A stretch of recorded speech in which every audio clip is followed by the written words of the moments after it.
Assalomu alaykum. Bugun men sizlarga soft aloe lubrikantini qanday to'g'ri ishlatish haqida aytib beraman. Bu suv asosidagi aloe ekstrakti qo'shilgan tabiiy namlovchi gel bo'lib, nafaqat yaqinlik paytida qulaylik yaratadi, balki o'zining yallig'lanishga qarshi xususiyatlari bilan achishish, qichishish kabi belgilarni yo'qotib, intim sohadagi muvozanatni saqlashga yordam beradi.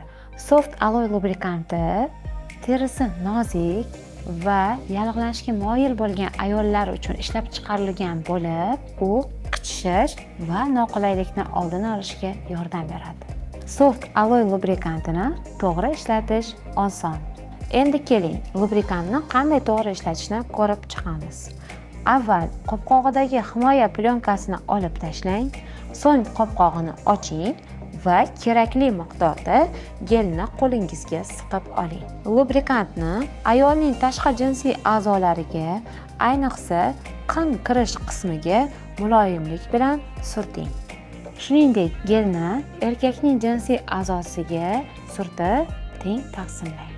Endi yaqinlikda noqulayliklarsiz zavqlanishingiz mumkin.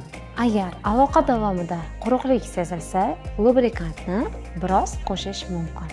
Soft aloe bu ikkitasi birda vosita hisoblanadi.